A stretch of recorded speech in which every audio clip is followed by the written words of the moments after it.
Hello there. Welcome to the next installment in our series, The Essentials of Algebra 1. I'm Stuart Harrington, and I again will be your guide today. We're glad you're here. Let's get right into this module. Pictures can tell us many things. When we look at a photo, it can tell us where we were, who we were with, what the weather was like, whether we were having fun, what we were wearing, and all kinds of other things. You may recall that in Module 3 of this series, we discussed how a graph is simply a picture of a math equation. In that lesson, you learned how to look at the graph and determine if the function is discrete or continuous. You also learned how to look at the picture and identify the domain and the range by determining what kind of a shadow the graph would throw on the x-axis and the y-axis.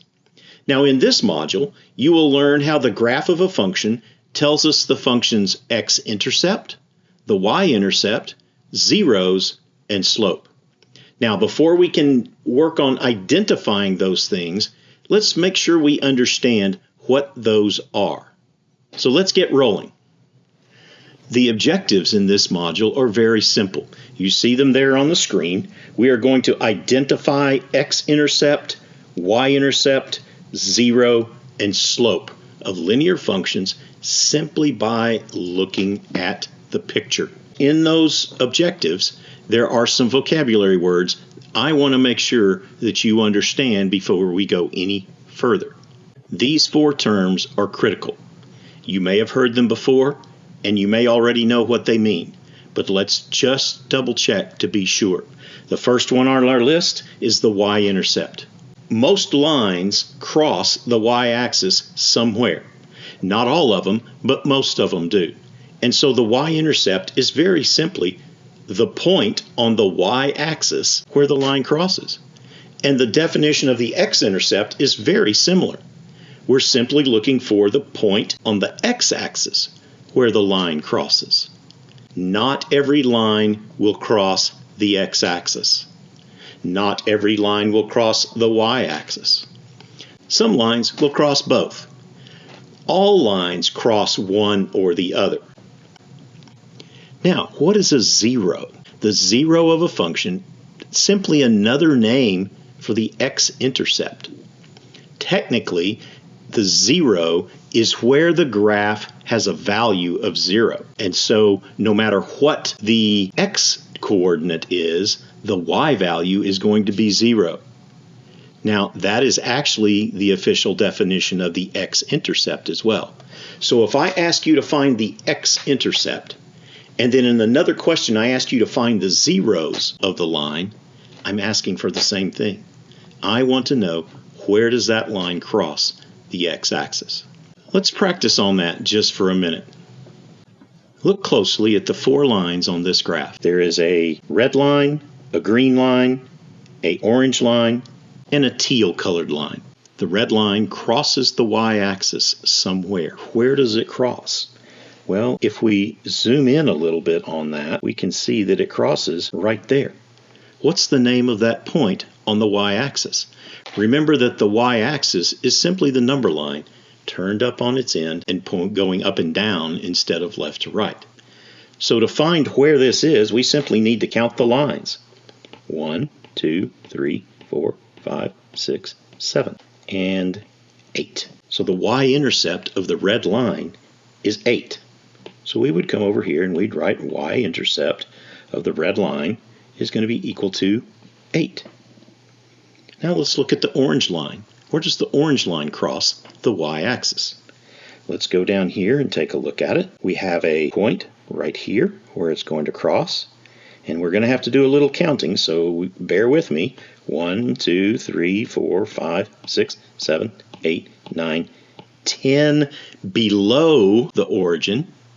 And so what is the y-intercept of the orange line? 10 below the origin is going to be negative 10. So the y-intercept of the orange line is going to be negative 10. That's all there is to it to finding y-intercepts. Next, take a look at the teal colored line. Where does it cross the y-axis? It doesn't. If we look very closely, it is actually a line that goes straight up and down and is actually parallel to the y-axis. Consequently, it's never going to intersect. Remember, I told you that most lines intersect the x and the y-axis, but some lines only intersect one or the other. Every line intersects one or the other, and a lot of lines intersect both. This is one that only intersects one. This one only intersects the x-axis. And so as I go down here and I zoom in very close, I'm going to do a little counting here. 1, 2, 3, 4, 5, 6, 7, 8, 9, 10, 11, 12. And it's 12 and just a little bit more. So I would say that the x-intercept of this teal colored line is going to be negative 12, and we'll say 0.25 because it looks like it's about 1/4 of the way onto the next one. A y-intercept and an x-intercept do not always have to be a whole number. They can be fractions as well, decimals if you will. I don't want you to miss a problem because you think, well, it has to be a whole number. No, it doesn't. It can simply be a fraction as well. Now, I've saved the green line until this point because it provides an interesting example for us. Where does the green line cross the y-axis? A close inspection of this will note that it crosses the y-axis at 0. So its y-intercept is going to be 0. That's how we would write it. Now, what about the green line's x-intercept? Where does it cross the x-axis? It's at the same point. Therefore, the x-intercept of the green line is also going to be equal to 0. That's the only place that the x-intercept and the y-intercept will be the same number, is when it crosses at the origin. Now, the red line, let's go back to that guy for a minute right here. Somewhere way out this way, it crosses the x-axis. I just can't see it based on this picture. We will have some methods that we will learn later that allow us to calculate what that x-intercept is going to be, even if we don't see a picture of it. The other line that I wanted to pay attention to is this orange line. We spoke about how the orange line has a y-intercept, but if you look closely at it, it is parallel to the x-axis. It never crosses the x-axis. So the orange line does have a y-intercept, but it does not have an x-intercept. That's correct. Hopefully you've got an understanding of those two important concepts. Zeros. What did I tell you a few minutes ago? A zero is the same thing as the x-intercept. By definition, a zero is where is the line equal to 0? Where is its y value equal to 0? Well, that happens at the x-intercept. Right? We have an x-intercept here, and we have an x-intercept here. So the 0 for the green line, is going to be the point 0.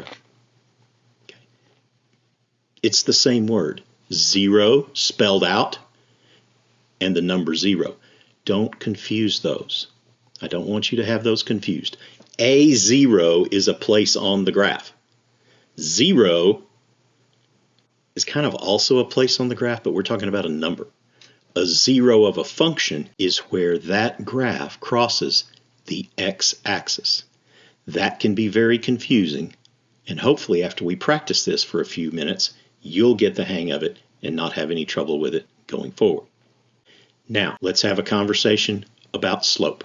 Many students find the concept of slope to be difficult, and they don't like it very much. I'm going to make it very easy for you. First of all, if you ride a bike, you ride a skateboard, rollerblades, if you go snowboarding, or simply like to walk or jog through the park, you understand almost everything you need to know about slope. You know that sometimes you're going up and sometimes you're going down. If you think about your grades that you make in a class, sometimes your grades go up and sometimes they go down. All of those examples will illustrate for you the meaning of slope if you will allow it to. What we do in math is we simply measure how quickly something's going up or how quickly something's going down. Let me see if we can explain that. How steep is the road you are trying to pedal your bicycle up? How steep is the fall if you're going down the side of a mountain on a snowboard? In math, we simply measure the steepness of a line. Every line has a specific measure, just like we measure temperature outside. We have a specific number that's assigned to a specific level of heat. 100 degrees, we know what that temperature means. 35 degrees, we know what that temperature means. And so slope is simply a number that we assign to describe how steep something is. Now let's talk about what kinds of numbers we use. Well, we use numbers on the number line. We can have numbers on the positive side of the number line, and we can have negative numbers. So a slope can be a positive number or a negative number. And it's very simple. Positive numbers for slope mean that the line goes up. Negative numbers for slope mean that it goes down. And when we talk about how do we get that specific number? Well, we need to see some pictures in order to understand that clearly. Take a look at these pictures here. Look at the lines on this graph. Do you see any lines that you think might have positive slopes? If I look at this, I'm going to say that the red line, or line 4, and the blue line, which is line 5, those have positive slopes. Line 2 and line 3 have negative slopes. How do I know the difference? If one of these lines was representing my grades in the class, which line would I want it to be? I would want my grades to be following this red line, because as I read this line going from left to right, it's going up. That's what I want my grades to do. If I'm working my job, what do I want my income to do? I want my rate per hour to go up, and that would be a positive slope. Now, if my grades are going down, that's not a good thing. Consequently, negative slope. Now, we haven't talked about the green line. What about the green line? Well, the green line doesn't go up or down. So what do you think its slope is? It's not going up, so it's not positive. It's not going down, so it's not negative. You got it. It's 0. So the slope of this green line is going to be 0. I know that without having to figure out anything else. Next, let's take a look at how we find the number that measures the slope. You will remember perhaps from 7th grade math, maybe even 8th grade math, that the variable that we use for slope is the letter m. And m is a ratio. And what is a ratio? A ratio is a comparison of two numbers. That means we have a number in the numerator and we have a number in the denominator. That's what a ratio is. The ratio we're talking about here is going to be a comparison of the rise of the line to the run of the line. How far does it go up between points compared to how far does it move sideways to points? Let's see if we can take a look at some examples here. Look at our red line. I've got a point right here, and I have another point here. We've just discussed that the ratio of the rise over run will give us the slope of the red line. So compare these 2 points. Here's point A, here's point B. How far does the graph rise to go from point A to point B? I'm simply going to count the spaces. It has a rise of 3. Now what about the run? How far does it move to the left or to the right? It just moves that far. So that's going to be a run of 2. So the slope of the red line, rise over run, is going to be 3 over 2. It's that simple. You simply count the spaces and you're done. Does it matter which points you use? No, it doesn't. I would suggest that you always select a point that you know is right on one of the whole number crosshairs. What do I mean by that? Take a look at this guy right here. You see this point? This point right here, I don't really know what its coordinates are because it's in between this one and this one. Okay? That is not a good point to use when you are wanting to calculate the slope. So which would be a better one? Well, let's go through and let's see. Here's one. That point is right on the cross of the line. That's a good point to use. Now let's come over and let's see if we can find any others that are right on the cross. Look way over here. Here's a good one right here. Right on the cross of a line. So we're going to use those 2 points to calculate our ratio. What's our ratio? Rise over run. So we're going to count the rise. We go from this level to this level. How far is that? That's a rise of 2.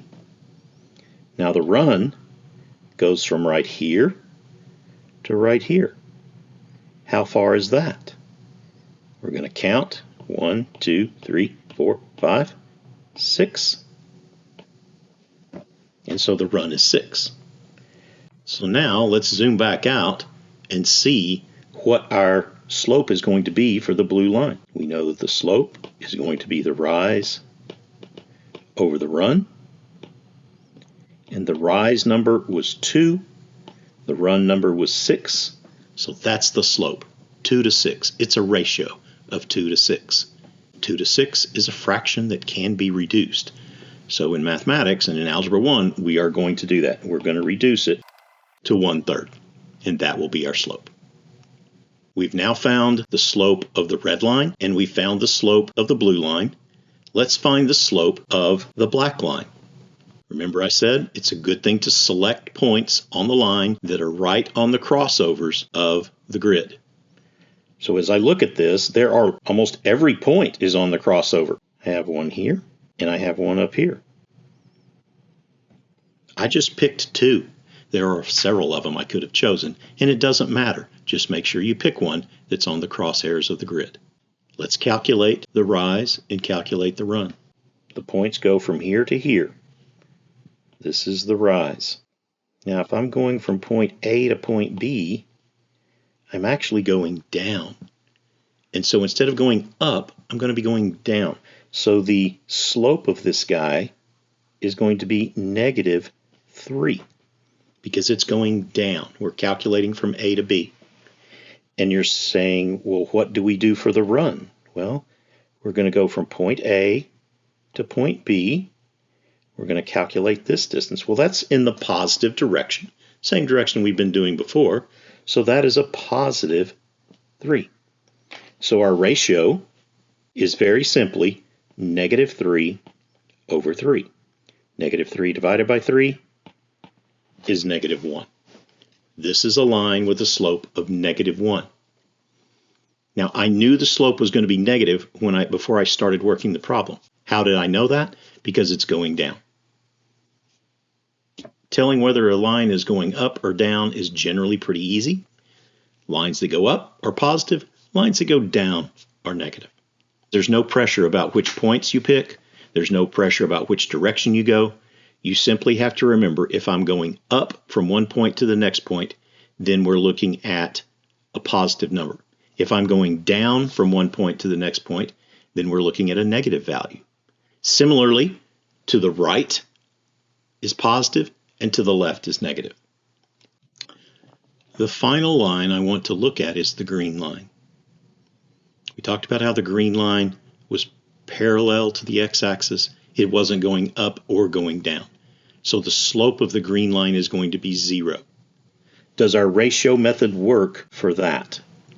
Actually, it does. Remember, our slope is equal to the change of y divided by the change of x.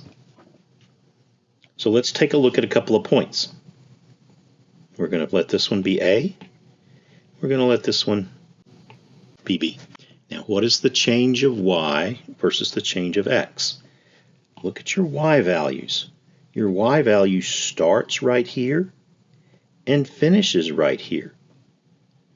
It doesn't go up or down, so the change of y is 0.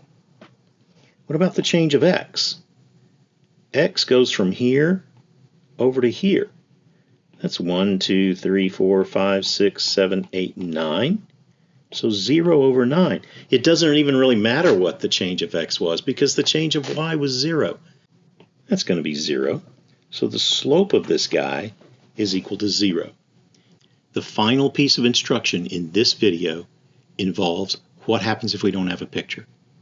If we have a picture, finding the y-intercept, x-intercept, zeros, and slope, pretty easy to do. But what if we don't have a picture? How are we going to figure out the slope then? The way we're going to figure out the slope is using a formula. So instead of using a graphical method, in other words, looking at a picture, we're going to use an algebraic method, which means we're going to solve something.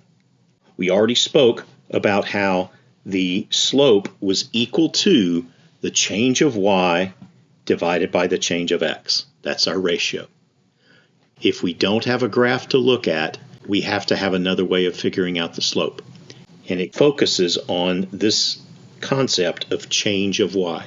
How do you determine how much change there is between two numbers? Well, how much change is there between 5 and 10? It's 5. How much change is there between 4 and 7? 3. How much change is there between 6 and 12? 6. How are we getting that? By subtraction.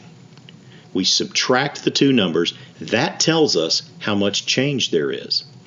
So if I don't have a graph to look at, I just need to know the names of 2 points. Here are my next 2 points.